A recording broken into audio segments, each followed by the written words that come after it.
Hello friends, case study classes में आपका स्वागत है।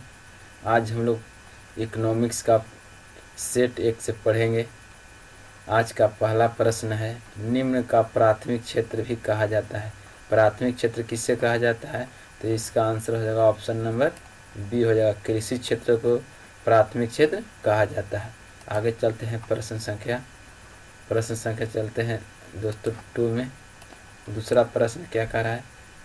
दूसरा प्रश्न है, इनमें से कौन से देश में मिश्रित अर्थव्यवस्था है? इनमें से कौन से देश में मिश्रित अर्थव्यवस्था है? दोस्तों इसका आंसर हो जाएगा ऑप्शन नंबर सी हो जाएगा, भारत में मिश्रित अर्थव्यवस्था है। आगे चलते हैं प्रश्न संख्या 3 में चलते हैं। भारत में योजना आयोग का गठन कब किया गया था? भारत में दोस्तों योजना आयोग का गठन कब किया गया था? तो इसका आंसर हो जाएगा ऑप्शन नंबर, इसका हो जाएगा दोस्तों ए हो जाएगा। तीसरा का ऑप्शन नंबर ए हो जाएगा। 15 मार्च 1950 को योजना आयोग का गठन किया गया था। आगे चलते हैं प्रश्न संख्या 4। जिस देश का राष्ट्रीय आय अधिक होता है वह देश कहलाता है। जिस देश का राष्ट्रीय आय अधिक होता है वह देश क्या कहलाता है? तो इसका आंसर हो जाएगा दोस्तों ऑप्शन नंबर हो जाता है बी हो जाएगा, विकसित देश उसे कहते हैं। उसे क्या कहते हैं? विकसित देश। आगे चलते हैं प्रश्न संख्या 5 में। इनमें से किसे पिछड़ा राज्य कहा जाता है? इसका आंसर हो जाएगा दोस्तों ऑप्शन नंबर सी हो जाएगा, बिहार को पिछड़ा राज्य के में कहा जाता है। आगे चलते हैं प्रश्न संख्या 6। भारत में प्रति व्यक्ति आय कितना है? तो दोस्तों इसका आंसर हो जाएगा ऑप्शन नंबर हो जाएगा बी हो जाएगा, 25,494। भारत में प्रति व्यक्ति आय कितना है? 25,494। आगे चलते हैं प्रश्न संख्या 7। भारत में वित्तीय वर्ष कहा जाता है। भारत में वित्तीय वर्ष कब से कब तक को कहा जाता है? इसका आंसर हो जाएगा दोस्तों ऑप्शन नंबर बी हो जाएगा, 1 अप्रैल से 31 मार्च तक को वित्तीय वर्ष कहा जाता है। आगे चलते हैं प्रश्न संख्या 8। भारत में किस राज्य के प्रति व्यक्ति आय सर्वाधिक है? भारत में किस राज्य के प्रति व्यक्ति आय सर्वाधिक है? तो इसका आंसर हो जाएगा दोस्तों ऑप्शन नंबर हो जाएगा डी हो जाएगा, गोवा। गोवा का प्रति व्यक्ति आय क्या है? सर्वाधिक है। आगे चलते हैं प्रश्न संख्या 9 में चलते हैं। भारत में किस जिले में प्रति व्यक्ति आय सर्वाधिक है? भारत के किस जिले में प्रति व्यक्ति आय सर्वाधिक है? तो इसका आंसर हो जाएगा पटना, ऑप्शन नंबर ए हो जाएगा। इसका आंसर हो जाएगा ऑप्शन नंबर ए, पटना में। आगे चलते हैं प्रश्न संख्या 10। उत्पादन एवं आय गणना विधि आर्थिक दृष्टिकोण से है। उत्पादन एवं आय गणना विधि आर्थिक दृष्टिकोण से है, क्या है, कैसा है? इसका आंसर हो जाएगा दोस्तों ऑप्शन नंबर हो जाएगा डी हो जाएगा, उपयुक्त में से क्या है? चारों है, मतलब सहज भी है, वैज्ञानिक भी है और व्यवहारिक भी है। आगे चलते हैं प्रश्न संख्या 11। गैर संस्थागत वित्त प्रदान करने वाला सबसे लोकप्रिय साधन है।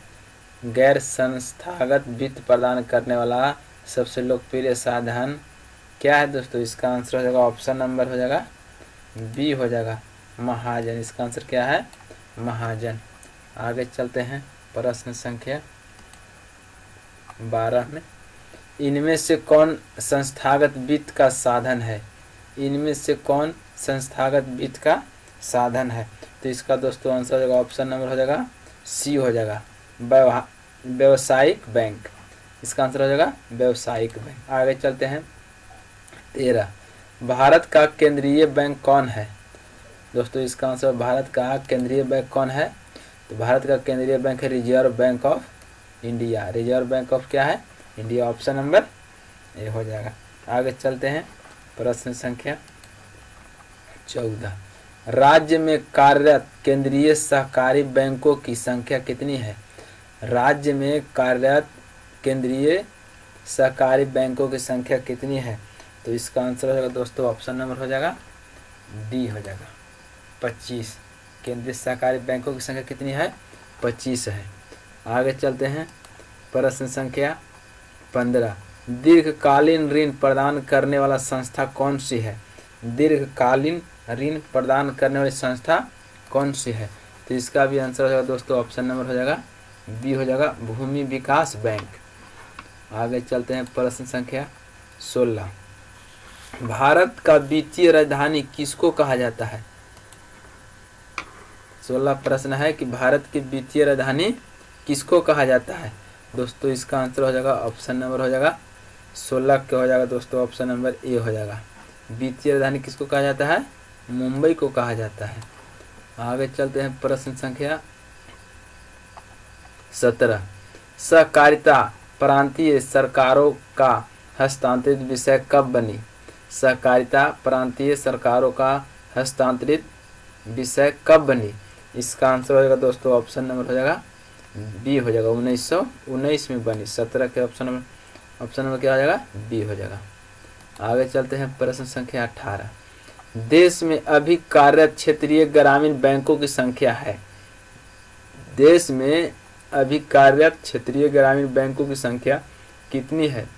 तो इसका दोस्तों आंसर हो जाएगा, ऑप्शन नंबर हो जाएगा डी हो जाएगा, 196। आगे चलते हैं प्रश्न संख्या 19। व्यावसायिक बैंकों के राष्ट्रीयकरण कब किया गया था? व्यावसायिक बैंकों का राष्ट्रीयकरण कब किया गया था?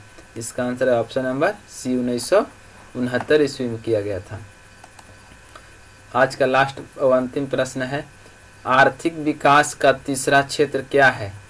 आर्थिक विकास का तीसरा क्षेत्र क्या है दोस्तों? इसका आंसर हो जाएगा, ऑप्शन नंबर डी हो जाएगा, सेवा क्षेत्र।